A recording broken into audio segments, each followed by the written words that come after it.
Stories, Soul Work, and Substack. I'm John Rinaldo, joined by my co-host.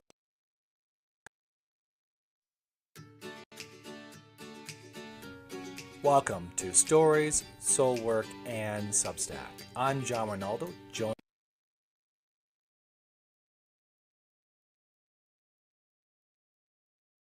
Stories, Soul Work, and Substack.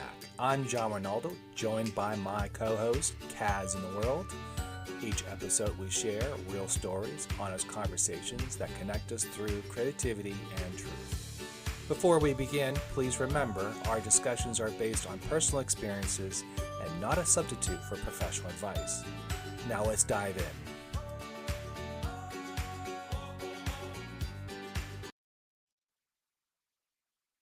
Hey, how you doing? We've had a Good. that was a bad intro. What I'm having technical happened? stuff. It I think was like I'm having technical issues, I think. oh Again. well, we know all about that. Yeah, it was like it was like deja vu. It's like Welcome to welcome, it, welcome. it, it didn't want to It it didn't want to didn't play. didn't want to So move forward. It just wanted to say, I'm John Rinaldo. I'm John Rinaldo. I'm John Rinaldo. All right. We're so I'm on a we're delay. It looks like I'm on a delay, so I'm having a hard time making any of this work on my end. So uh-oh. anyways, let's try to get this through. I think you're good, and I know we tried 100 tomatoes, and he's good too. Yes, he's good. Yeah, so yeah, it's coming bad on me on my feed. So, anyways, We'll just deal with you. yeah, so I might be playing more in the background than anything else. I'll let you guys figure it out from there. Kibitz. Yeah. But how was That's all your week right. so far? How was your week? Oh, my week so far. Oh, it was good. It was good. My son and his girlfriend and I went to the last night of Universal Studios Halloween Horror Nights and picked up a few. Everything was 70% off. I mean, the two t-shirts I bought 2 months ago, but that's the way it goes. And it was fun. It was really fun. And my next book is manuscript is ready to go. And my publisher is no longer MIA, of course. So no criticism. It's just, stuff happens. But yeah, all is well. The weather got cooler here into the 50s at night. Oh, it's my favorite season. I just love it. No leaves turning, but skies azure blue. And enough about me. What do you think about me? No. How are you, John? I'm doing good. I finally we just had a busy Yeah. weekend. Just couldn't really catch up, and I still can't catch up from the weekend. Oh, So I'm kind really? of happy with that. But I'm noticing we're having a bunch of delays here, and I'm wondering if this is something we should restart. Well, I mean, I can hear you, and I guess maybe if our viewers, whomever they may be or wherever they may be, want to chime in and let us know if they're also getting a delay, if they can Yeah, hear. I know someone said 2 weeks ago about the sound, and I said, that was beyond our control because it was kind of a thing in the States that was happening, and we did our best. But yeah, I don't know. Anybody, knock, knock, anybody there? Can you chime in and let she's us know? Juliana just basically said she's having internet issues on her end, and I'm Ah, wondering if okay. it's just internet total issue. Overall, Because when I'm looking, I got strong, um, yeah. you have a strong So signal. Okay. Well, I have a strong, but um, it's on the server though. But anyways, okay. no, I've been Tech. having I'm having a good weekend. It was a good weekend, busy. Good. Did some volunteer work. We did some pancakes on Saturday, and then I had to Nice. play IT for the family for the last for Sunday. It was fun. Mm, mm. Restarting a whole server and setting up computers, tablets. Spent a lot of time at Apple, and it was fun. So played tech, and my son Techie. actually, my oldest, who is in cybersecurity, actually helped me out, which was Oh kind of yeah, cool. Yeah, cool. yeah, that was kind of neat because, as you know, the strain of our children's relationships and things like that. So that was kind of that was kind of fun because he says like, I don't want to do IT work, Dad, and I said no, I don't want to do IT. I need cybersecurity help, and he was like, okay, I got that. So yeah, we spent a couple hours working on problems. So it was cool. Yeah, And you said the exact right word instead of IT, cybersecurity, which yeah, sounds so much more elevated. Not that yeah, and IT that's isn't great. I mean, we need IT people. I need IT people. That's for sure. well, I don't need IT people per se. What I needed, well, there was a situation we needed to get the server up and running, and I wanted to lock it down, and he helped me out with that because I don't know the protocols on those. So he Mm, obviously he knows better than I do, and it gave an opportunity to be a father and son opportunity. So that's the best. That is yeah, absolutely the best. son teaching Yeah. dad, which is even better. Yeah, so that's cool. So yeah, so then today's show, I'm glad you're doing well. Hope everybody else is doing out there well. Thank you for everybody joining us today. This is awesome. Um, Yes. I have word that the 100 Tomato is with us today. He's in the waiting room to come on in. This show, I just want to kind of give everybody a chance to understand what we're trying to do here. Um, so I love 100 Tomatoes because of his knowledge about movies, the ins and outs of stuff, why movies are important. And one of the things why movies are important, it's where do we start in Substack? We write stories, we write our pains, our sufferings, and all that, and hopefully they translate into a movie of something. And I'm not saying we all can get there, but at least it can kind of No. go there. Yeah. His way of interpreting movies is also kind of cool because it also helps writers understand how to write better as well, and give them a little bit uh, kind of get him going from there. So that's really why I like bringing him in, because he can kind of give us a little bit of feedback and a little bit of understanding how things going. Now I know I'm having trouble with video, so I'm not going to be the one. I'm going to pull to the side and let Kaz handle the rest of the show with 100 Tomato. So and see if my video comes a little back and forth because people are saying there's a problem with my video. So Oh, interesting. Yeah, I'm not seeing it on my end, interestingly enough, but if the viewers are, then I'll yeah, do my best to make you proud. you could. And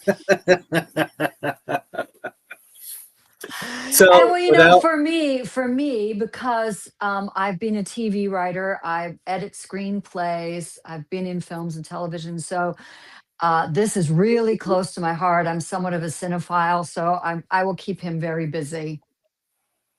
okay, so without further ado, let's I bring in do. Tomato. 100 tomatoes, tomato, tomato. Hooray for Hollywood. Hey, bud, how you doing? Hey, it's great to be here with you all. John and Kaz, really appreciate the kind words and really love the work that you all are doing. So it's super excited to be back and to be talking movies, because any day you get to talk about film is a great day. So Right on. Yes, thank you. Yeah, we're so happy to have you back. It's so much fun when you're here. Not that it's not fun every time we do a show, but like like I said before, I'm a bit of a cinephile, so yay. yeah, So John. so I'm gonna take more of a backseat because it looks like my video is having conniptions. So It's faulty. the IT guy should be fired for this. So I'm gonna let Kaz take on the role of comic relief Interlocutor. Yes, comic relief. and let you guys start the show. So thank you for coming on, and I'll let you guys go at it. I'm going to sit back more and just produce it. So, okay. Thanks, John. Thank Yeah. you. All right. We'll miss you. Hello. Oh my gosh. Right before when we were in the green room, you mentioned 3 current films because we have so much we could talk about. We could talk forever. We talked about 3 current films that you've seen, that you want to comment on, and we can banter about, talk about things that you want to see, and just, go with the flow, about film. So, one of the films that we talked about, I have seen, one I'm dying to see, and one I need to be introduced to. So, which would you like to talk about first? Something I am very familiar with, sort of familiar, or not familiar at all? Yeah, that's a great question. I'm trying to think of where a good place to start is. I'm thinking through this from like a chronological perspective because the 3 movies that I've seen recently that I think will have some very good odds at the upcoming Academy Awards this year are Sinners, which came out in the spring, and I was about 6 months late to the memo on that, but finally got around to watch it just in time for Halloween. I found it super fitting just because it's singing vampires. And I mean, what better way to celebrate Halloween than to watch movies about singing vampires? You got One Battle After Another came out sometime in September. And then Yep. you have Frankenstein, Del Toro's Frankenstein, which is in select theaters right now, but does not officially come out on Netflix until November 7th. So more than happy to talk about all those, but figure we can start off with Sinners, because I think that from chronological perspective, that's the one that was about 6 months ago, I think. Right. And I have not had a chance to see it myself, but now that you've introduced it in the way you have, please, elaborate on this film, and maybe you'll entice others to see it too. Yeah, it's a really moving film. It's one that it came out in the spring, and I heard the hype about it. Everybody was saying that it's awesome. You have to see it. It's a one of a kind experience. Just as a quick synopsis of Sinners, it essentially takes place over the course of 24 hours, and it's this Right. group of entrepreneurs. They come to the South from Chicago, or they come back home to the South from Chicago, and essentially they want to start up like a big kind of blues type of Sinners get together. I don't know how else to describe it other than that. And in the Mhm. evening, they're then swarmed by a bunch of vampires, and they have to try and keep the vampires out from their house. There's a lot of different nuances towards the plot. I'm definitely giving the most simplified possible version I can think of when explaining it, but it stars Michael B. Jordan. It Oh, also stars Haley Steinfeld. One of the new actors in it absolutely blew me away. His name is Miles Catton. I believe that's how you pronounce his last name, Catton. But he was absolutely phenomenal, and it's directed by Ryan Coogler. And if you're not familiar with his work, he also was the one who made Black Panther back in 2018. So he right. now has a reputation and a knack for coming up with movies with incredible soundtracks, and Sinner is no exception. That sounds really, I mean, that's a genre that I can get behind. And like you said, you just saw it in time for Halloween. And for me, there's nothing like a good vampire movie. So, that is on my list. I will definitely see that. I don't know if other people who are watching have seen it, and if you want to, say something in the comments, we'll get to those a little bit later. That's in wide release now, or is it streaming right now? If you got an HBO Max subscription, it's available on there, and there's also rental options. I think video on demand for about $2.99 for rental, and then I think maybe about $10 or $11 if you end up wanting to purchase the movie. But yeah, definitely a lot of options in terms of how to watch it. I believe they're doing an IMAX re-release in the coming Oh, either weeks or months. So that might be something worth holding out for as well if you would rather experience it on the big screen. It is definitely an extremely powerful experience from a musical perspective, and it's unique. It's definitely something that I haven't seen really in terms of the vampire genre, but also just the core premise of it is not something that I've seen in a long time. well, that's what I was actually going to ask you, is that vampire movies don't usually get Oscar buzz. Twilight and all those films, they just don't get Oscar buzz because I don't think that horror, thriller, those genres are really something that the Academy or the voters have considered. And for you, what makes this? I'm thinking that you also think the soundtrack is Oscar worthy, but what has made you consider this to be an Oscar worthy film in terms, is it the story, the character arcs, the character development, the relationship between the characters, location, sets, costumes, et cetera, et cetera? Great question. And there's so much to unpack here. And it's one of those things that's it's fascinating because it came out in April. And to your point, Kaz, a lot of the time the Academy kind of forgets about movies that came out in the spring. On top of that, horror doesn't always do particularly well. You have exceptions like The Substance or Get Out, but typically horror doesn't do that well. And so part of the reason why I waited 6 months to watch it was I kind of wanted the hype to die down a little bit. Sometimes you go into something with a lot of hype and it kind of clouds your judgment a bit. And so I didn't want that to happen. But the other thing was I was trying to engage whether or not this was going to just be a big spring hit or if this was going to be a serious contender. And it's become abundantly clear that this has become a serious contender from a nominations perspective. Mm-hmm. So down the list here, it's got a very well-rounded cast. So Michael B. Jordan puts on a really nice performance as two different characters, each of which has their own different set of ranges that they utilize.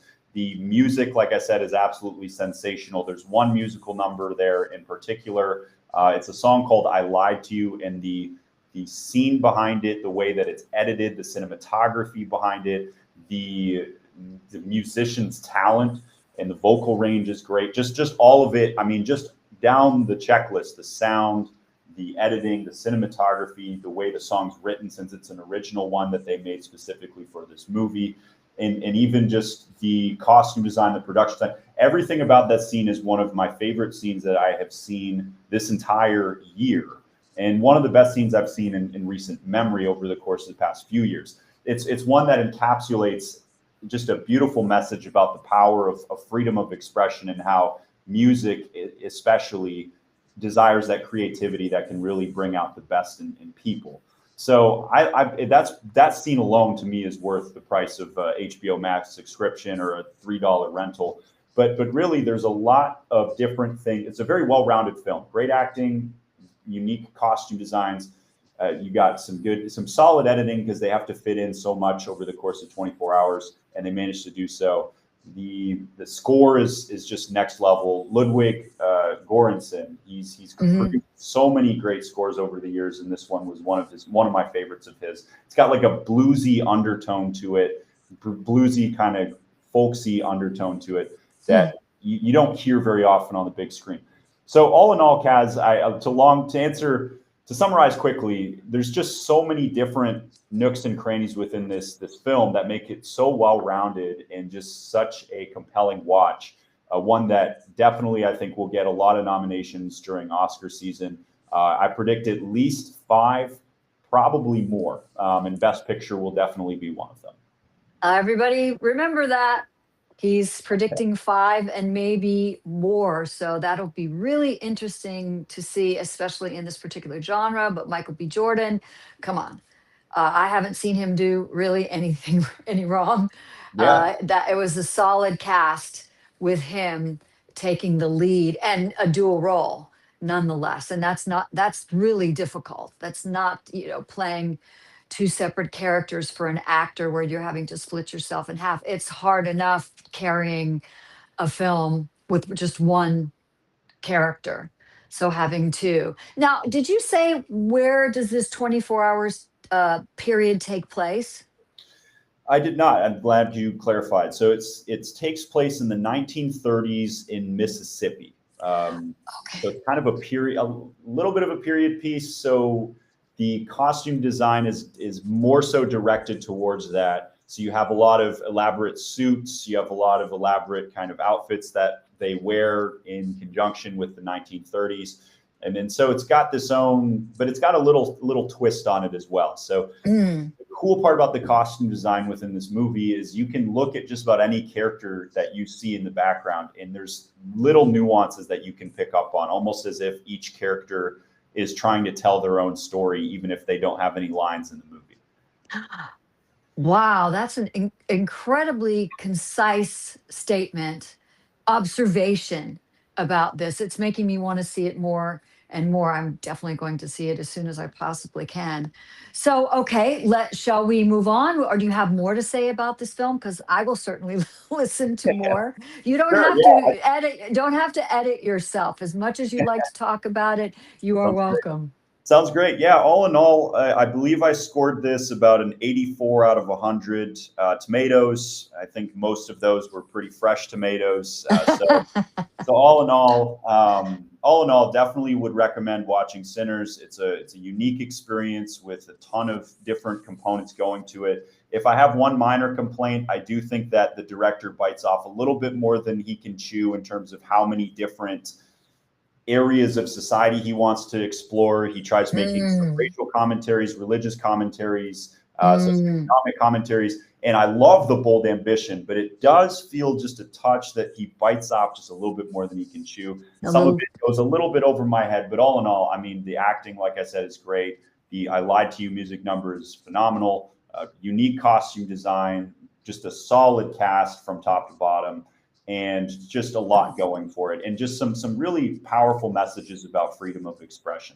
So I really enjoyed Sinners, and all in all would definitely recommend that. Like I said, I'm standing by my prediction. I think it will definitely get a Best Picture nomination, and I think it will get 5 or more other nominations. Best original song. Yeah, sorry to interrupt. So no. Best original song. I think it'll be Best Original Song, Best Costume Design, Best Casting, Best Score. Those 4, Best Picture. I think at the minimum you get those 5. I think you could also sneak in at cinematography. It could also get in at original screenplay. Potentially Michael B. Jordan, though he does stretch himself a little thin because he's playing 2 characters at once. So it's going to be hard to pinpoint which one they want to pick.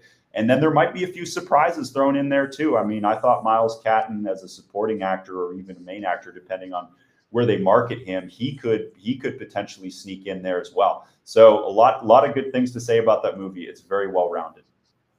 Okay, I do want to ask one more question about this movie. For people who don't seem to like the vampire genre, what could you say to them to convince them or to encourage them to give it a chance?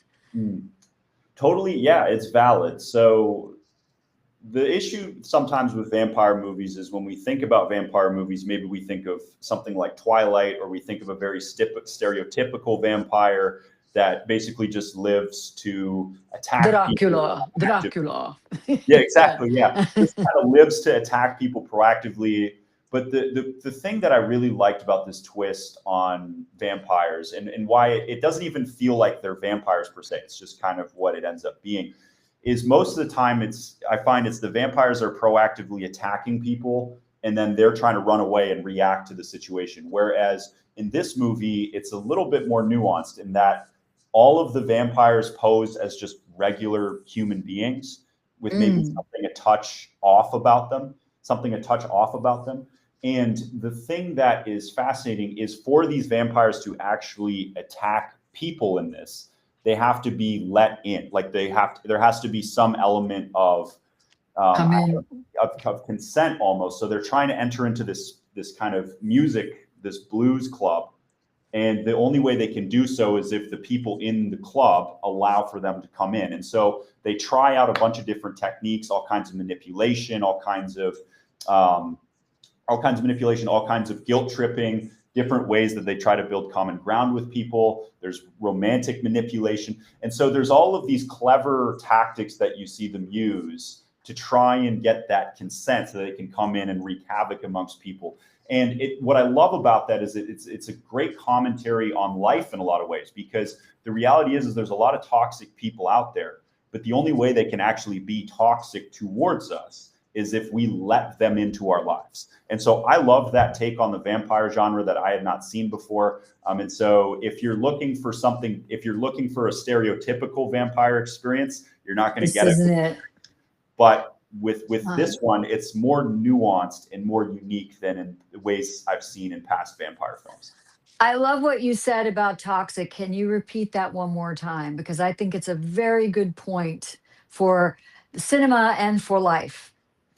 Yeah. So the way I see it is there's a lot of toxic people out there, and a lot of people who will try to maybe ruin your life and Manipulate. Yeah. But the reality is the only way for those individuals to be successful is if we allow for them to be successful. If we allow for them to guilt trip, if we allow for them to manipulate, if we give in to their tactics or their pressure or the way that they do things. That's the big thing that I loved about this, is it really helped me remember the importance of your own agency and individuality when it comes to dealing with those types of people. And recognizing the toxicity, because sometimes we really second guess ourselves. And, oh, no, that person couldn't possibly be doing X, Y, or Z to me. Or no, did they actually just say that to me? Or did they actually just do that? I maybe I'm just not giving them a fair shake. I need to get them 1 or 2 or 40 more chances. So yeah, I get it. I totally get it. All right, so that is Sinners. Where shall we go next? Which one? I'm thinking One Battle After Another. Kaz, if I'm not mistaken, you've seen this one, and I have. I'd love to hear your thoughts. Oh boy, without revealing too much about the film, I loved the acting. I loved the arcs. Newcomer young woman, Chase Infinity, who played Willa, the daughter, Leonardo DiCaprio's daughter. Yeah, Chase in Infinity. the film. Oh, wow, 16-year-old. I don't know how old she really is, but I imagine she's around the age of the character that she played. She has such depth and maturity and bravery in her pursuit of the role. That's what really blew me away. And um, Leonardo's evolution of his character in the film, I don't want to use the word that I'm thinking to describe his character, because I think it would give away too much. It's and you've seen him in so many different genres of film, from basically horror to comedy to drama. To the only thing I don't think I've ever seen him in is rom-com, but it's an interesting flex for him, I think. Um, Benicio del Toro, I I loved him, but then I was kind of questioning where he went in it. Sean Penn. I will not be giving anything away, because I'm sure it's obvious in the trailers of what a horrific lunatic he is in this film. A white supremacist. It's a role that he flexed so many muscles in this role that I hated him so much and loved his talent. Does that make That's a great way of sense? putting that. Yeah, that's a great way of putting it, because he does such a great job at making you want to hate him. But it's the way that he makes you feel so uncomfortable throughout the course of the movie that it's worth commending 100%. It's one of those performances where you remember it, and you remember it because of how it made you feel. And the way it made you feel was just kind of angry and very uncomfortable. That's exactly what you want out of a movie villain, you know? Oh yeah, he just made you feel gross the whole time, and how he evolved into being that type of human being. Um, Typically, films like, my husband really wanted to see the film, and was curious. So I said, yeah, sure. It's not the typical film that I go to because it so mirrors real life. It so mirrors what we've been going through for decades in certain communities and certain walks of society and with certain individual cultures. Um, and I see it every single day, and it breaks because I'm extremely sensitive human being. I don't really, I try to stay away from the news as much as possible. I seem to know what I need to know when I need to know it, and everything else in many respects is extraneous. But the portrayal of life was not, art was not imitating life in this. Art was showing to every raw detail life. And that is so gut wrenching for me. Yeah, I'm very similar in that regard, in that I try to stay away from the news as much as possible just because of how depressing it is. And to your point on One Battle After Another, it's I don't want to spoil too much. Mm-mm. The message that it has within it about the dynamics of power are extremely Yes. compelling and extremely interesting. And Oh, I so just got chills. You were nail on the head. You just gave me chills. You're absolutely right. yeah, I think it's it. Thank you. I think that the big thing for those who haven't seen One Battle After Another, it's a fascinating. It's from Paul Thomas Anderson, who is a pretty famous and storied filmmaker at this point in time. I believe he's in his this is his 8th feature film that he's made. He's other ones include There Will Be Blood was a big one. Boogie Daniel Nights, Day-Lewis. yeah, Magnolia, yeah. So he's made a lot of just unique, thought-provoking films. Phantom Thread was another one over the Uh, years. And Another D.D.L. Lewis. Oh my gosh. Licorice Pizza. yes, yeah, he's got a great pedigree, and this one is no exception for sure. He definitely brings a unique perspective, and so it follows kind of two competing sects. You have these revolutionaries known as the French 75, and then you also have another group called the Christmas Adventurers, and you have these conflicting groups, essentially, both with their own set of ideologies. The French 75 is more so about liberating people from ICE facilities and trying to enact progressive change. And then you have the Christmas Adventurers, which is like a secret white supremacist club. And through all of that, there's a little bit more of a layer to it because there's more interpersonal conflicts.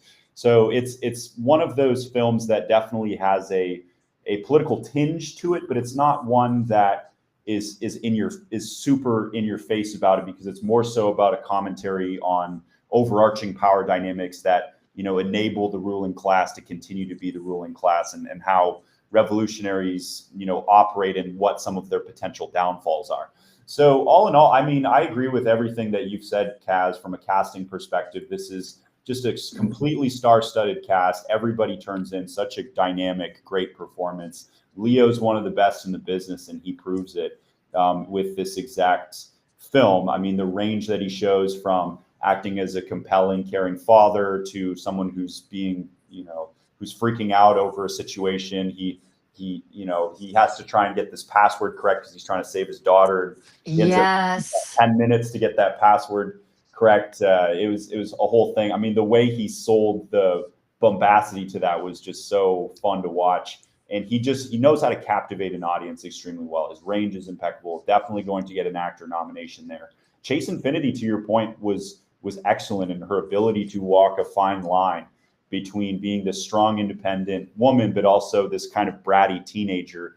And it was just this really cool arc and development that you see Chase Infinity go through. And her range was also very impressive. So definitely a really good performance. Pretty much everybody in the movie who was part of the cast turned in, something compelling or memorable or interesting. Mm-hmm. Mentioned Sean Penn, that's a prime example. Even the supporting cast of Teyana Taylor and Regina Yes. Hall, who plays some French 75 revolutionaries. interspersed throughout the course of the film. They both have very memorable presences as well. So all in all, I mean, the casting this is one of the best casted movies I've seen this year, if not the best, and one of the better ones I've seen over the course of the past few years. The score is another thing that I really I found intriguing, because it almost sometimes sounds like a 6-year-old just messing with the piano keys, but they make it work. I mean, it's one of those things where it's like it generates this intrigue as you're watching this movie, and you're just wanting The to dissonance, there's such Yeah. dissonance to it sometimes. Yes, exactly. So I liked the score a lot. The cinematography was also super cool, especially at the I don't want to spoil anything too much. There's a car chase scene. Oh, And yeah. there's a bunch of different camera angles that they capture that really help set the scene, set the tone. And some of it is just absolutely breathtaking, but some of it's also just immersive. Like you feel like you're in the car chase as it's going. Oh, and the hill. Yeah, the hills. Yeah, no, it's the And I know cinematography. exactly where that is too. I've driven that many, many times. Oh, really? Okay. Yes, yes. We were, oh, we've been, remember that? Yeah. Oh, and the fact that he had the camera almost on top of the pavement. Mm-hmm. Do you remember that when Oh, they're yeah, going it's through so those cool. hills, and you feel at any moment you're going to just nosedive, and scrape into that, I mean, for that scene alone as a chase scene, and who's involved and how he shot that is worth seeing, is worth everything I went through to see that film and to stay there. Was that chase scene and her brilliance and her bravery. Eh, Oh, the only thing I can say is that I adore Benicio del Toro, Yes, and he I does a good really job loved too. his character, but I thought he was a bit underutilized. Yeah, I think the reality with the film is, with there being so many characters, there was only so much that they could do. But you're right. I can't believe I left Benicio del Toro out of the picture here, because he had some of the funniest, Yes. most compelling moments throughout the entire film. So just a very sympathetic character that you can't help but root for. He does a great job of building that persona, and has some memorable meme moments, throughout the course of it, especially kind of in his last hurrah. And so, yeah, it's great. I thought he turned in a great performance, and really the whole cast was just excellent. So there's no question in my mind that this will be nominated for Best Casting. Leo will get Best Actor. Just the acting wise, I wouldn't be surprised if we see, I mean, for sure Leo, for sure Sean Penn, but I I wouldn't think be so. surprised if we see a few others sneak in there. Maybe Benicio del Toro might sneak in Supporting. in supporting. Chase Infinity you Infinity never know. Best Actress too. I think there's definitely that possibility. And then you have either Tiana Taylor or Regina Hall potentially sneaking in on the supporting actress front. So Tiana she just blows up everything. her I mean, energy, yeah. she blows up every single scene she's in. It's just, and you struggle with being ticked off at her, and really you're heartbreaking for her. Yeah. That, for sure. it's yeah. And I really was angry with her at sometimes, and then just felt, as a mother, that's all I'll say. So, yeah. So what's the reason people need to go see this film? Hundo. Yeah, definitely. Hundo. Yeah. I definitely would recommend this film. I enjoyed it quite a bit.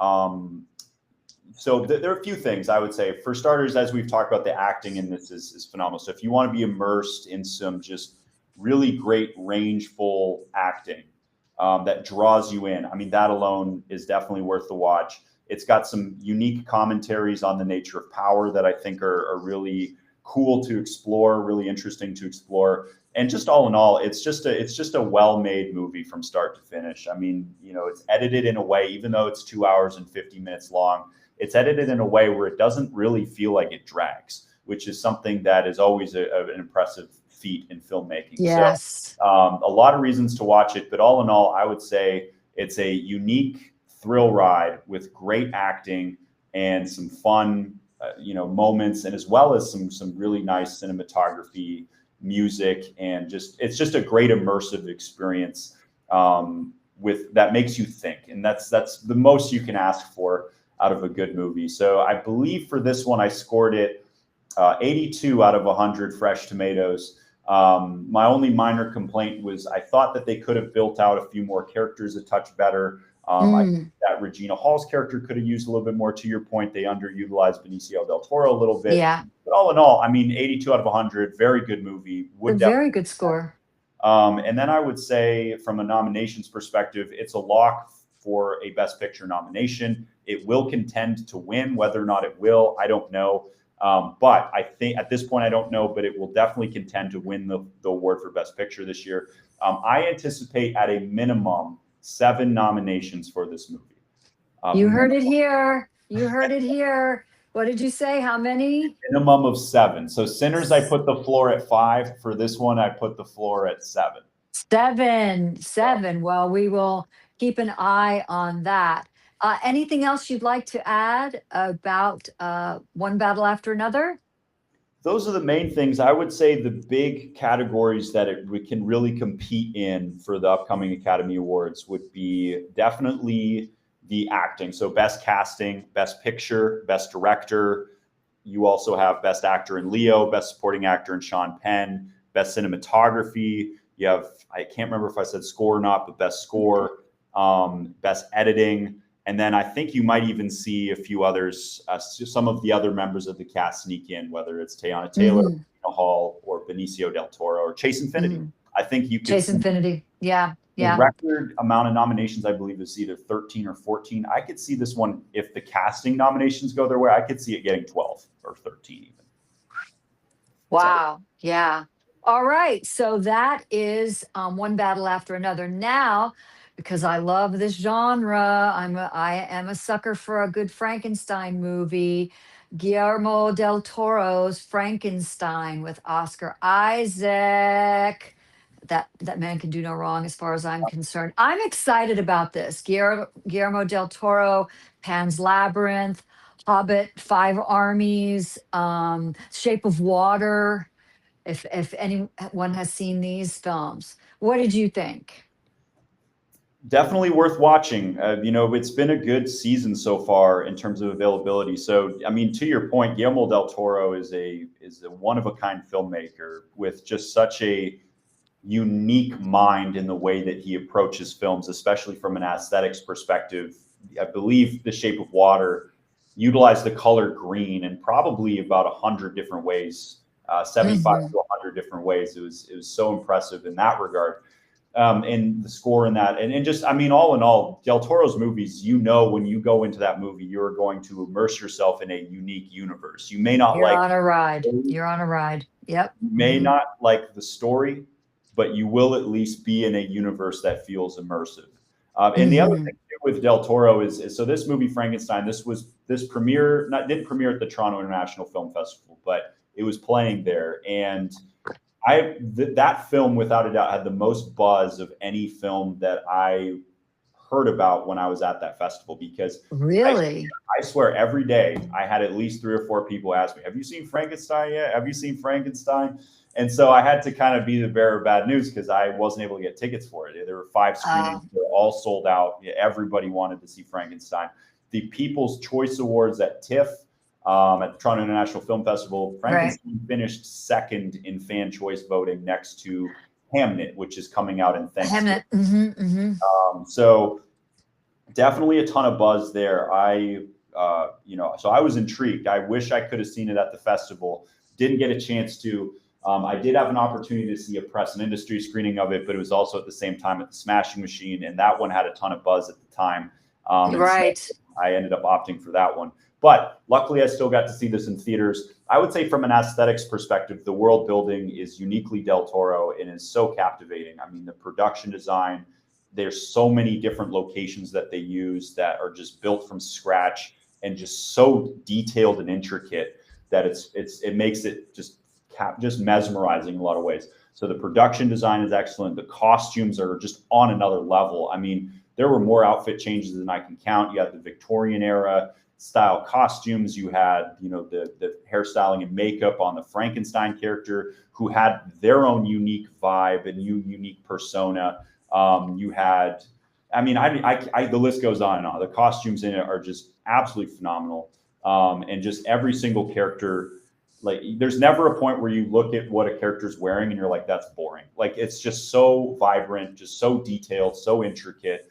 And it's cool too to see how these costumes start to drive the plot forward or set the tone of various scenes too. Mhm. You see the use of red in certain moments to indicate power, transition of power. You see blue in other instances to kind of blend in with the art. I mean, it's just so well thought out. It's incredible. So the production design, costume design, the score is very memorable, very fun, very intriguing, I guess is the best way to describe it. Alexandre Desplat is the composer there. He's done a lot of great stuff over the years. This was no exception.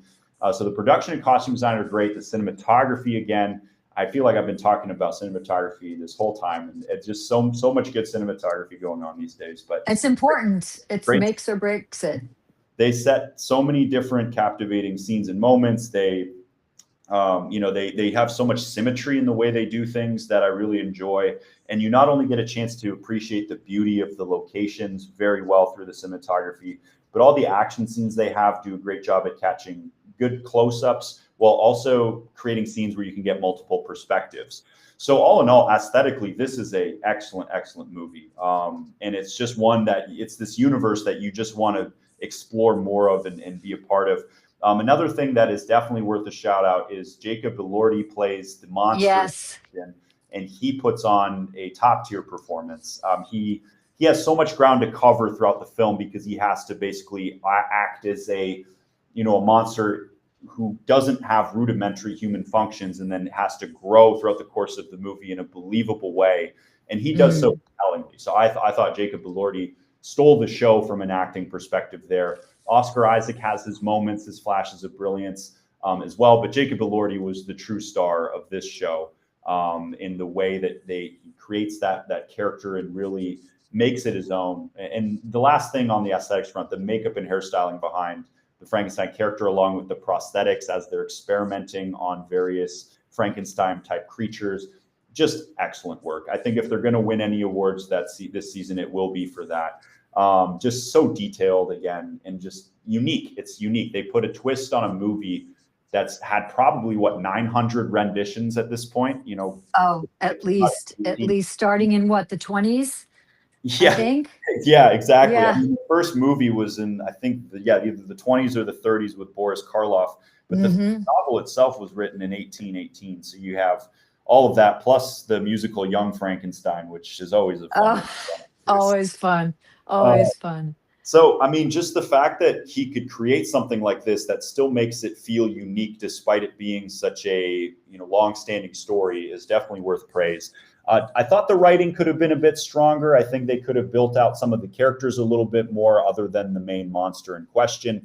I think Victor Frankenstein, they could have added a few more layers to that individual, along with some of the supporting cast.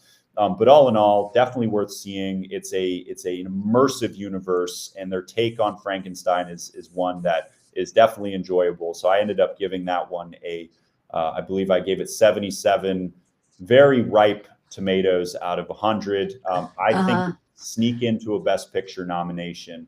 I don't think it will win, but I think it will sneak in.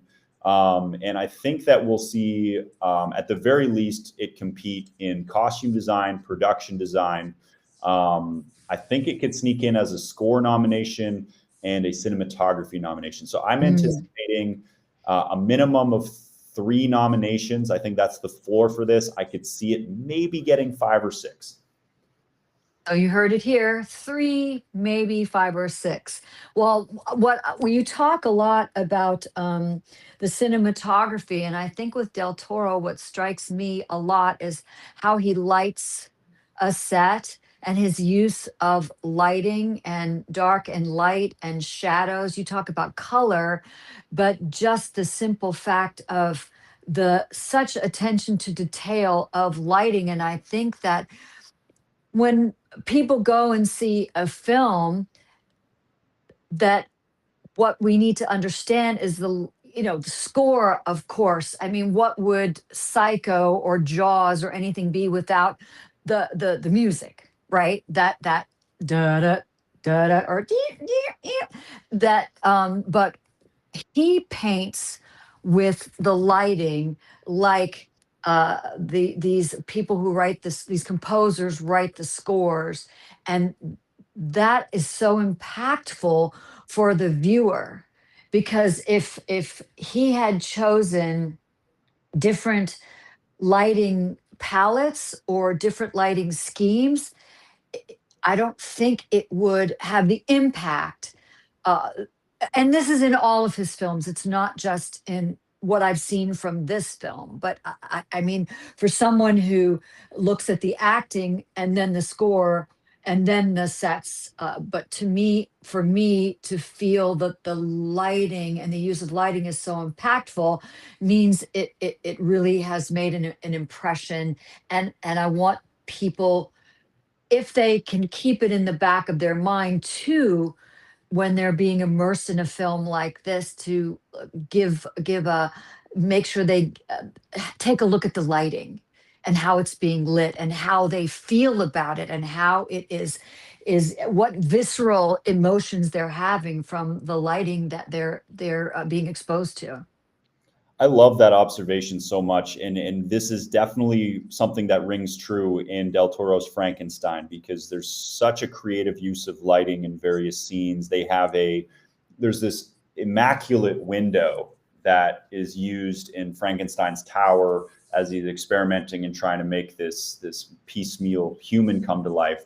And the way that they use the lighting through that window is incredible. So I love that observation you bring up, Kaz, because that is definitely another underrated component to this film that you see. And he's so intelligent in the way that he strategically utilizes these nooks and crannies. Hmm. Hmm. So, what, in your observation, what is this Frankenstein saying that other Frankensteins have not? That's a great question, because I've thought about that one a little bit, and that's something where I think this movie could be a little bit better, because I Mm, think that they do put a little bit of a twist on it. Granted, it's been a while since I've seen other Frankenstein interpretations. They seem to really emphasize the importance of curiosity in one's development as an individual, as opposed to, it's the carrot of compassion that beats the stick, or whatever you want to say. And ultimately you see these contrasting styles on how they treat this monstrous creature, and how one style works much better than the other one. mm, There's definitely certain elements of uniqueness there. The thing about this, I find, is the interpretation really comes into its own on the aesthetics front, as just because the creature they create is different from any other rendition I've seen, and the universe they mm, create behind it is one of a kind. So I find that mm, most of the advancements within this film are more so on the aesthetic front and less so on the writing front. Not that the writing, mm. but it definitely is more of an aesthetic, immersive experience that will make you think a little bit. But it's definitely not, from a plot perspective, super different than some of the previous Frankenstein renditions. Interesting. Well, to me, and you may disagree, and our viewers may disagree, but one of the best, uh, not takeoffs on Frankenstein, departures for what I consider to be Frankenstein-esque is Edward Scissorhands Oh yeah, with that's a good one. Johnny Depp and Christopher Lee. And I think that that is a very interesting, even though this Frankenstein integrates into society to some extent.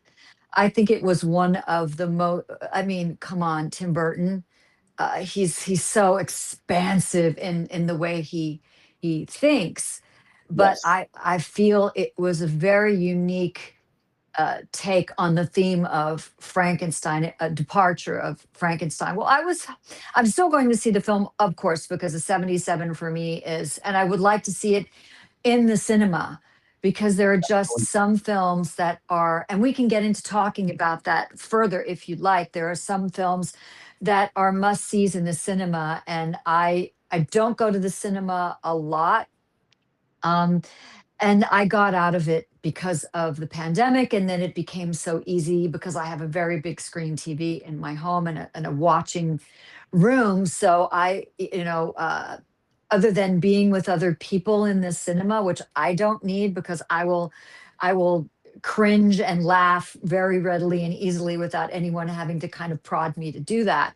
But for me, there are just some films that have to be seen in the cinema. And I think that this is one that I will have to see in the cinema. And we cannot forget Christoph Waltz. I want to Yes. know what you think about Christoph Waltz. Christoph Waltz did *Inglorious Bastards* with Brad Pitt, and won an Oscar for that, and can currently be seen in this season of *Only Murders in the Building* on Right. Hulu with Steve Martin and Selena Gomez and Martin Short. But Christoph Waltz, wow! What I'm hoping that he's delivering. I'm hoping that he has enough to do and that he's really delivering like he usually does. He's a phenomenal actor. There's no question about it. As you mentioned, *Inglorious Bastards* is a really good reference. I believe he was also in *Django Unchained*. He's been in Yes, yes, yes, yes. several other great projects. So he's a very, very talented actor for sure. This one, he takes more of a backseat, kind of a supporting role. You see him a little bit, and he brings his usual charm to the screen. Unfortunately, this wasn't the most memorable Christoph Waltz performance I've ever seen. Oh, that's too bad. Mhm. But he brings his usual charm. So the scenes he's in, he does bring an enjoyable aura that stands out a little bit. Unfortunately, like I said, he doesn't get an opportunity to utilize his range in ways that he has in the past. oh, okay. Well, that's by virtue of the character that he chose to play, not virtue of his talent or his abilities. So I still want to see it. I still want to see him. What did you think about Mia Goth? Yeah, she gets some good chemistry with Oscar Isaac, and she definitely brings she very believable performance. The reality I find with this is they have a great cast, but unfortunately, it seems like some of it gets undermined by writing that doesn't give them enough opportunities to take their performances to the next level. So I enjoyed Mia Goth. There was no acting performances that I looked at and was like, wow, that's bad. Like, it wasn't like, I hate to throw this specific performance under the bus, but it wasn't like Robert Pattinson in Twilight, where you watch that and you're like, this is brutal. Granted, Robert Pattinson has more than redeemed himself since then, doing a great job. Absolutely. He's a very competent actor for sure. This was miscast in that instance. So I don't want to say too many negative things. We're not going to besmirch him. Yes, we're gonna keep it, positive for the most part. Yes. So yes. the acting in this is it's solid. It's not bad by any stretch of the imagination. The issue that I ran into was, as I walked out of the movie, I was like, Jacob Elordi absolutely crushed it, amazing. Oscar Isaac has flashes of brilliance, but then the rest of the cast was just kind of there, and they do a good job at moving things forward, and they bring a believability to themselves that, and a credibility to themselves that is sympathetic and enjoyable. But there wasn't anything that just like gripped me and made me think, oh my gosh, like that was just next level awesome. Were they underutilized or were they underwritten? I think underwritten is the best way to describe it. Underutilized potentially, though. You do get a decent amount of screen time with Mia Goth. I think that Christoph Waltz's character, not as much screen time. Mia Goth gets a decent amount more, but definitely underwritten is the way I would describe it. There just didn't seem to be too many opportunities for them to take their performance to the stratosphere, like they are all capable of. Oh, good. Okay. Well, that's an honest input, and hopefully it didn't put people off of going to see it, even if it's for the cinematographic elements and Elordi. I think it sounds like a good watch for sure. Definitely. I would definitely recommend watching this movie. It's a unique, immersive experience with a fresh take on the universe of Frankenstein. And again, an amazing performance from Jacob Elordi. So definitely recommend it. I really do think it's going to sneak into Best Picture for the Oscars. And 100% Kaz, watch that in theaters, because it really elevates the viewing experience. There's not very many movies that are capable of doing that with the technology we have today. This is definitely one of those movies you want to see in theater to get the true experience with it. Well, and Del Toro is such a master of kind of the the monster. Shape of Water, Yes. Hellboy. Here, he really has a soft spot for creatures that are seen as monsters, but have inner depth and feelings and emotions and deserve to be. I mean, and it's definitely a statement of. He makes this amazing statement with all of his creatures of judgment and about injustice and about dismissal of that which is different, that which is Yes. not like this, not the same as others, that which looks different or sounds different or moves different. He's made his mark in representing those creatures from a point of sympathy and the need to represent them, in my opinion. Yeah, no, for sure. I think that what you said is spot on, and Del Toro knows how to bring those to life. I'm so glad that he took on this project of Frankenstein and put his unique spin on it, because as you said, he has a specialty in creating these types of universes. And this was a really good fit for him from a filmmaking perspective. Yeah, I think so too. So what's coming up and what are the films are you Hey, there's John. He's back. We missed you. Have you been listening?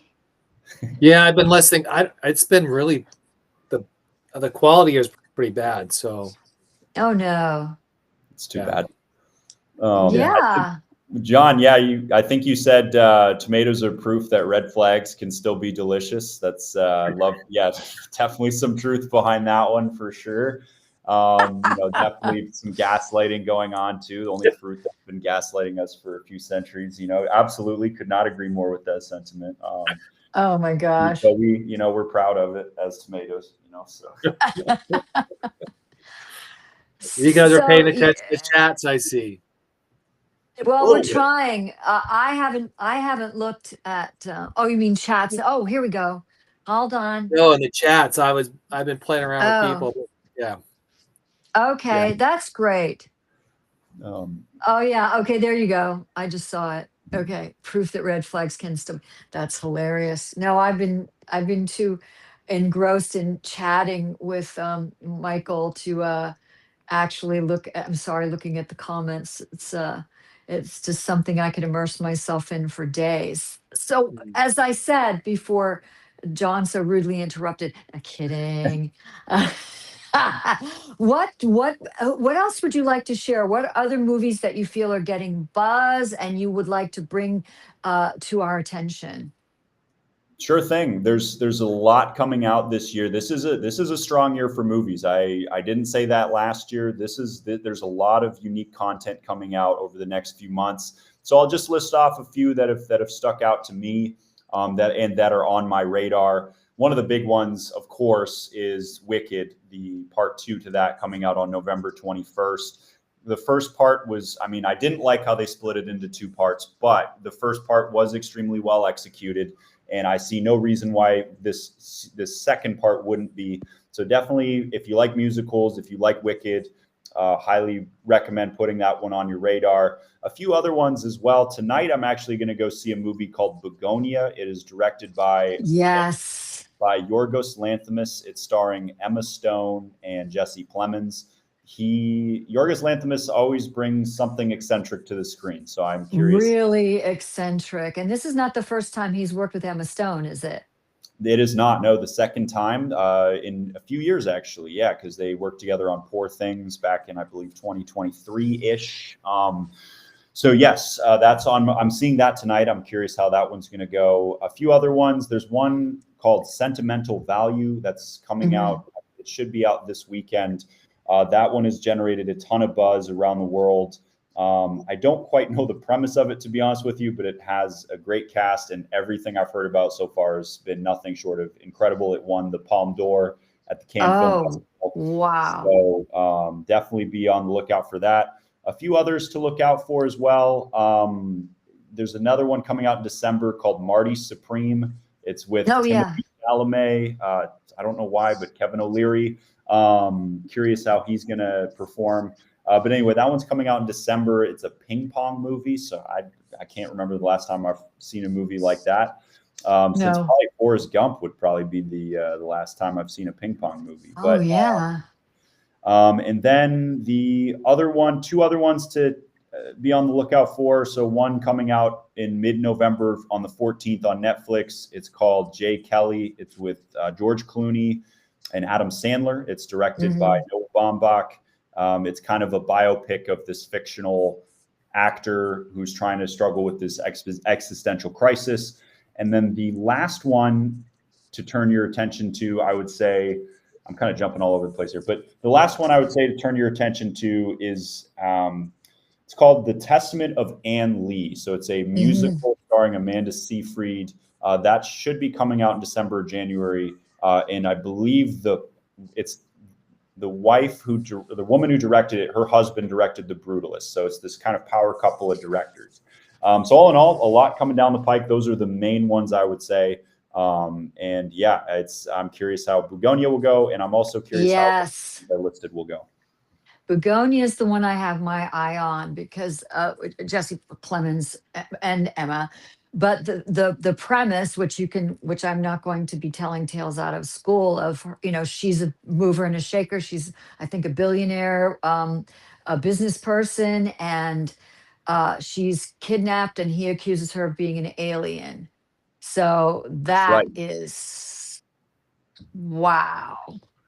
And the trailers are really compelling. Both performances are super, super compelling. And Jesse has gotten really svelte. I mean, super, super svelte.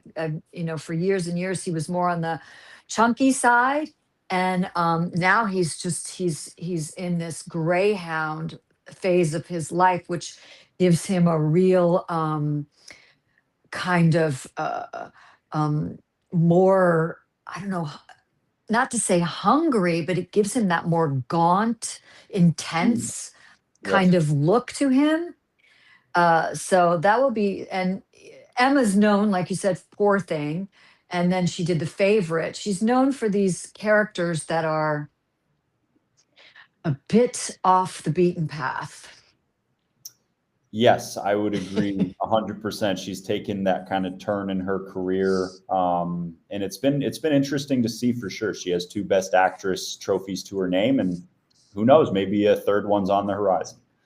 You never know. You never know. I would have to see it first. I don't. Yeah, I'm dubious about that, but you never know. I mean, we have been surprised before, so we shall see. And what are you most excited about seeing upcoming? I would say of the movies that are coming out now, I'd have to think about this one a little bit more. The one that I've been really excited about, and it's not even one of the ones that I listed. I completely forgot about it until I just thought about it a few seconds ago. So it's a movie directed by Bradley Cooper. It's called Is This Thing On? And it's starring Will Arnett. And yeah, it's starring Will Arnett, and it's this film about a stand-up comedian who's going through this kind of existential crisis, and there's something about it that just seems interesting to me, and so it seems funny but also kind of compelling, and it seems like it's going to take you on a roller coaster of emotions, make you laugh, make you cry. So that one is one that I have on my radar at the moment. That's the one I'm most excited to watch, and I'm very curious as to how it's going to go. Will has proven himself to have quite a range because he's been more looked at as sort of an absurdist, that kind of comic, almost deadpan comedy. But I've seen him in a few things where he's really tugged at the heartstrings, and I think this one will show a lot more of his range. And because he's completely carrying this and being a bigger vehicle too. Yes.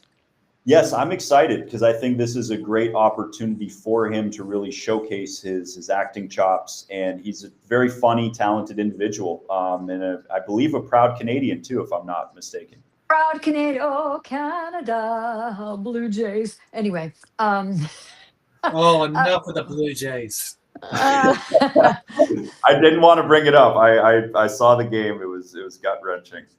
oh yes, I couldn't watch. My husband watched and gave me a blow by blow until I put my head under the covers and said enough. So, congratulations, LA.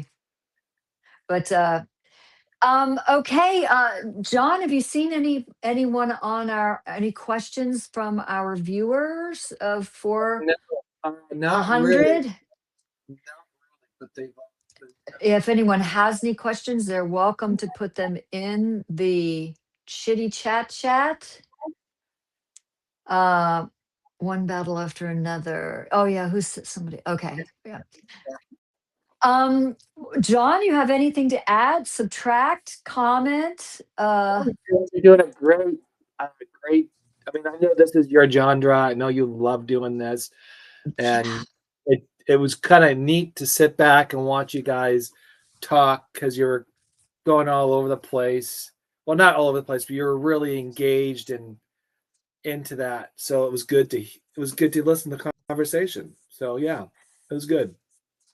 Well, Um, he really made me step up my game, which I'm always up for that. Like John makes me step up my game. That's why I love doing this show with you, because we have to be present. And uh, there are too many things in life that keep us from being present, or too many things that we have going on in our heads. And I think it's wonderful when you can banter with someone or you can dialogue with someone and you're ultimately present while you're with them. I find it incredibly refreshing and exhilarating. So I thank you both for that.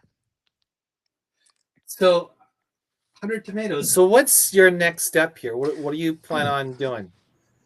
Got a few things coming down the pike, so I hope to have a review of Begonia coming out sometime in the next few weeks. As things kind of trickle in, I'll be doing kind of more and more reviews, and then I'm hoping at some point in time I can get a compilation of various interviews from people who work in the industry. Okay. So that way we can. So right now. There's an interview I have coming up potentially with a composer, and then to be named later, and then also a potential short film director as well. So a few short film directors, trying to get more spotlight on kind of the smaller operations there that are also very powerful. And definitely looking forward to chatting with you all in December about Christmas movies. I'm super pumped about that. And so those are the main things that I have going on right now, and definitely excited to see what's in store. Today is actually the 1-year anniversary of me being on Substack. So I know. Congratulations. I saw that. Good for you. Woo woo. That's and awesome. Everyone, if you love movies, 100 Tomatoes is it's intellectual, well versed, obviously expresses himself well, but really can dissect and examine and help you to understand, not only just as a viewer, but as someone who loves cinema or is invested in cinema, or someone who might be struggling with finding things to watch or struggling to find genres that you really like. I think that you impart such great information that it could really boost people's interest in the cinema. And it's art art imitating life. Yes, life imitating art. Yes, but I think that the cinema has been struggling over the last few years because of what we went through with COVID and getting people to get out of their homes. Like I said, I'm not always going out to the cinema, and especially going like the first viewing where there's no one there, and I feel like like Nicole Kidman says in her trailer, every movie you see, there's something about sitting in a cinema and being in front of this big screen and being immersed in a film. There's just, I'm getting goose flesh. There's really nothing like it. I don't care how big your screen is at home. So you help bring the movies to life for people. I really appreciate the kind words, and I always love chatting with the both of you. You bring such unique and fun and insightful perspectives on everything. And so definitely looking forward to seeing what's coming down the pike for both of you, and everything like that. So yeah, really appreciate all of this. It's a really fun segment that you all do here. And yeah, I just absolutely love reading all of your work that you all come up with. Oh, thank you. Well, John and I have been working hard, and we're booked through February, aren't we, John? Mostly. We're being really fortunate that people have asked to be on the show, and we've asked people to be on the show, and I don't think one has said no so far. So that's a win, which shows that something like this podcast series, that there's room for it. There's a place for it, and John and I have similar styles in writing and similar heart that we put in our writing, but we're very different people. And I love that because we can bring different perspectives to the topics that we decide to present to our viewers. And any chance that I can be comic relief is a good day. So, you know. And then the reason why I think let's get back on I want to talk a little bit about the writing part of this. So if you're listening to 100 Tomatoes and his reviews, you kind of get the understanding of where someone is interested in the storyline. There's always an arc or some type of captivated moment that kind of draws people in there. So when you're writing, one of the things I hope this pulls out of here is that you know how to you start listening to that, and that's how you become a better writer. Is you're following people's not critiques, but their passions of where things are happening in a movie, or why is it taken in that way. So when you're writing, hopefully you're understanding that, you have to make sure you develop the character better, because we talked about one of the movies that the characters weren't developed quite full. So you might have to worry about that, or you might have to make sure you have to explain certain things of why certain things are happening. Now I know Substack has limitations in some cases, but when you're writing a book, or when you're more elaborate in the sense of more space to write, that's where you need to start looking at and see how to improve those skills. And listening to reviewers and people who are into the critique of movies and all that helps to hone that skill more and more and more.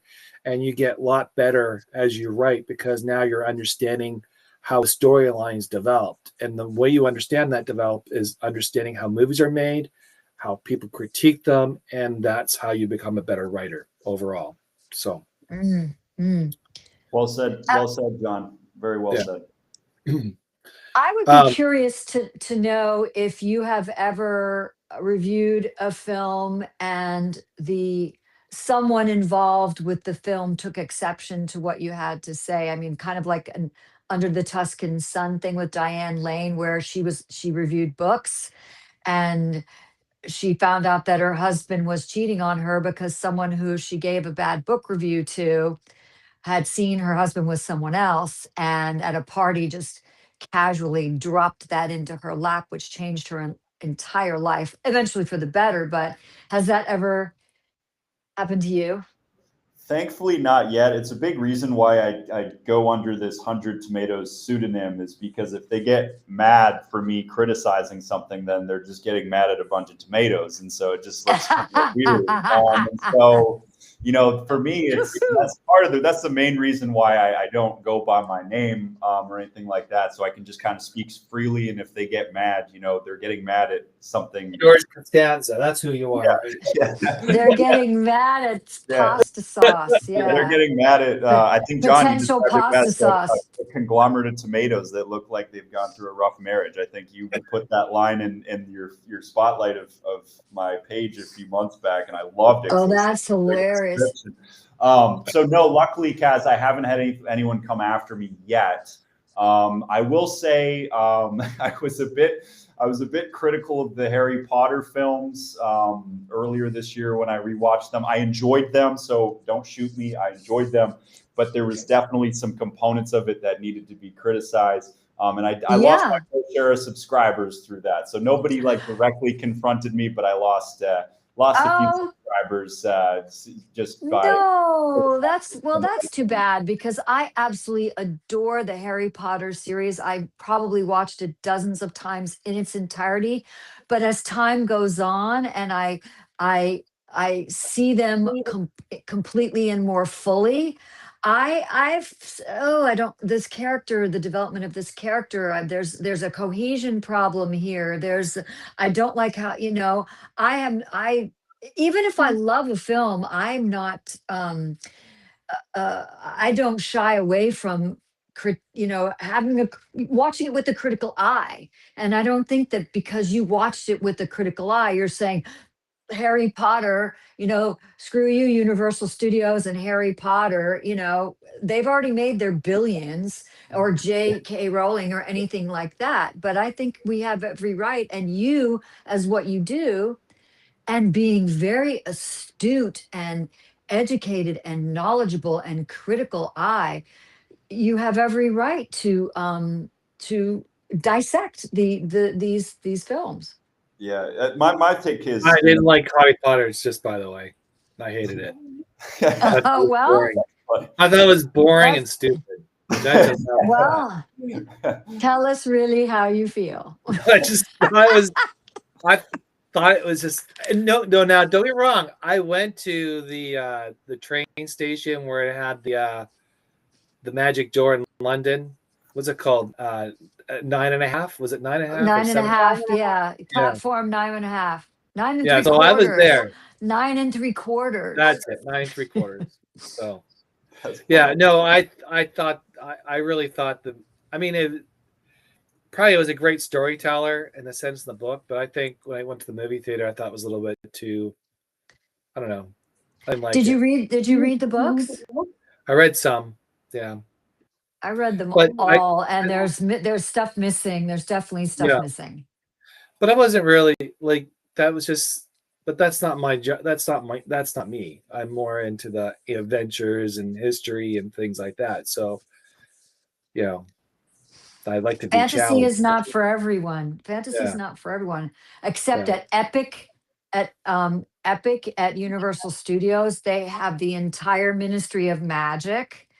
I mean, it's the entire set of Ministry of Magic, and you feel like you are in the world. It is absolutely insane. You're walking down, you can go through go by flu powder through a tunnel. I mean, the immersion Universal is known and Disney are known for that, but the immersion, I understand the ride I haven't ridden it yet, but just being in that immersed in that set is just crazy. But I get it. There are definitely holes between the books and the films. Have you read them, 100?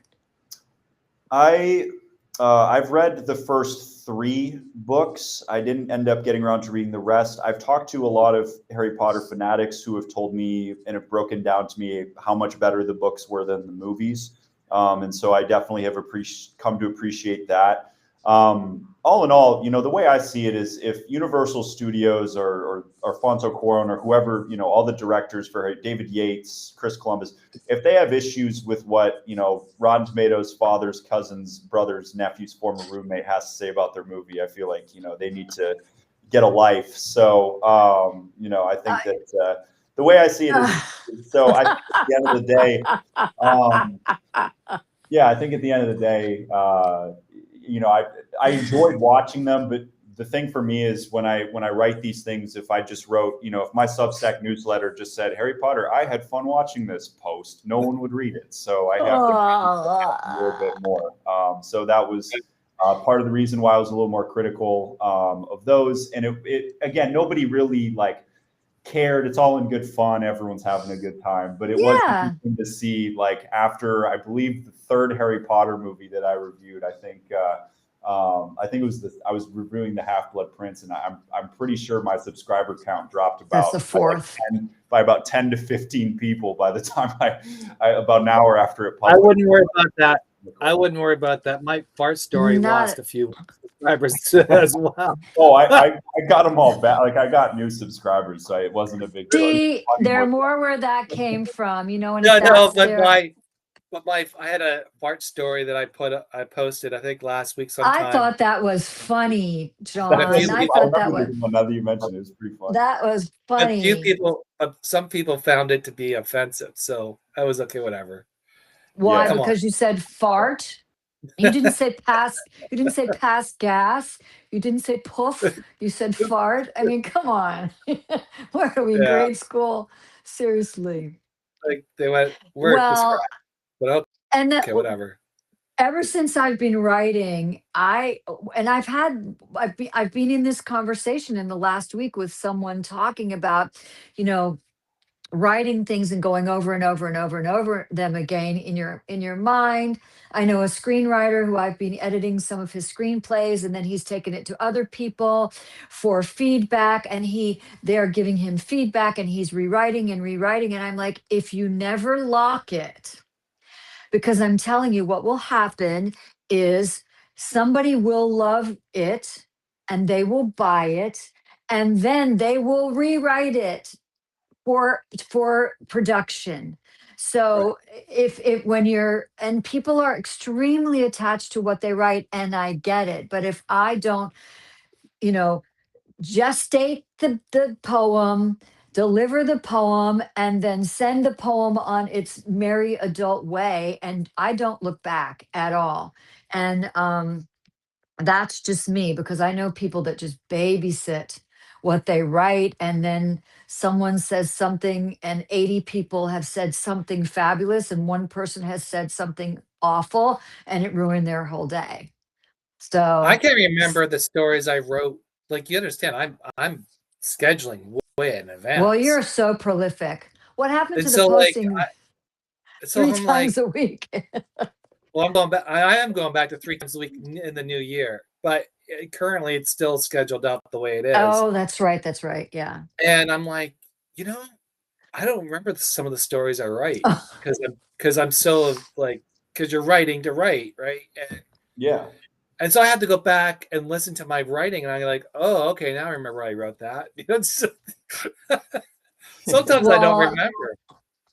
And 100, you are churning out. There's something new. You are self-fulfilling, because there's always something new at the cinema. And if there aren't any blockbusters or big Oscar buzz films, you can go to international films or foreign films or indies. There's always material for you. Yeah, it's pretty intense in that regard, for sure. It's one of those things where, I find myself almost cyclical in the way that I post, because I find that what will happen is I'll churn out, maybe 10 to 15 reviews in a short period of time, and then feel a little burnt out. And so I'll take a little time off and then kind of resume and get back into the swing of things. And so it's very, I always respect and really admire the people who have that discipline to keep kind of going all the time, because it's not easy, and it's not, sometimes you get writer's block. Sometimes, there's instances where you really can't think of what to say or how to put it to paper. And so anyone who has those consistent patterns are people that I have a deep admiration and respect for, because it takes a lot of discipline, a lot of hard work, and just a lot of creative juices to flow throughout the course of that.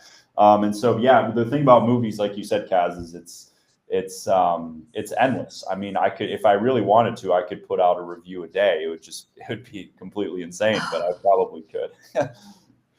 That's so Well, much work. how much I have to say, but yeah, it is. Movies are endless. It's constant, and even if I don't feel like talking about current ones, you can always do blasts from the past, and that's always fun too. All the way back. I mean, you can go all the way back to the beginning with Chaplin, and then or go to Hitchcock or all these the ones who paved the way for what's happening today. So, yeah. Well, John, what else do you Yeah. have to say? Well, I just want to go through our chat quickly, see if there's anything Okay. out there that anybody says. But I do want to say hi to Ashley, Kathy, Deanna. There's Christine, Jean, LJ, Olivia, Georgia, Wow. Paul, almost Dr. Karen. Almost Dr. Karen. Dr. Soon. Woo woo. We'll celebrate. Terry Cook, I'm going to say thank you. Mark, there's Val, there's a whole bunch of people that Juliana Gray, Brenda. So we want to say thank you, Bill, of remembering to laugh. That's a cool one. I love that. Oh, Uh, yeah. there's a bunch of Dr. Murat Saban. I guess that's how you say Saban. Murat. Saban. MUR. Savan.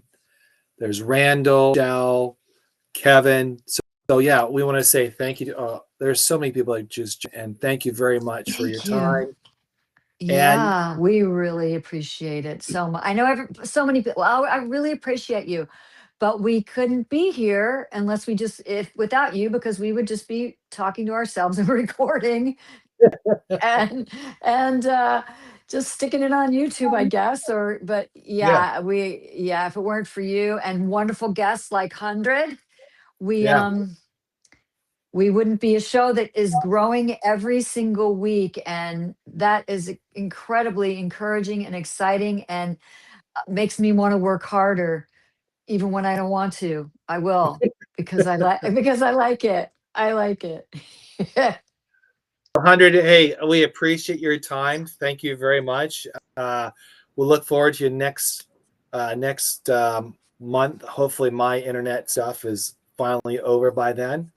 Happens And to the best of us. I've definitely been there. yeah, and it's been like 4 remember, weeks it's now. Christmas shows. We're talking about holiday Yes. shows. Oh, So yeah. if you love holiday movies, if you have a particular Christmas show you love, come back, tell your friends, tell your family, colleagues, strangers, come back because we will definitely have another really fun conversation with 100 And Tomatoes. if there is a movie you want us to cover, let us know. Yeah. And I think 100 is going to have the top 10 of what he likes. I'm ready. Top And 10. Top grateful. 10. I'm so holiday grateful for the opportunity to speak with you all. It's always such a pleasure. And so I'm pretty pumped about talking Christmas movies during the most wonderful time of the year. So this is going to be a lot of fun. And yeah, I already have the list kind of turning in my head as we speak because it's Cool. just such a fun, the holiday season is always such a joyous time of the year. And there's no shortage of great content during those No. December days. So Yep. we want to say thank you, everybody. We appreciate your time. Thank you, Kaz, for helping me Thank out you, today. John. 100, Oh, no always, worries. always. And everybody else, thank you for joining our podcast or our live show. Appreciate it. Thank you Yep. very much. Yep. See you again soon. You take care. Thanks for listening to Stories, Soulwork, and Substack. We're so glad you're here. If today's story made you think, smile, or feel something, share it with someone who needs a little light. You can find us anywhere you love to listen on YouTube, Rumble, Spotify, Apple Podcasts, and other streaming platforms. And don't forget to subscribe to Kaz and John's Substack for updates, behind-the-scene notes, and upcoming guests. Keep writing your truth, keep doing your soul work, and remember, your story matters.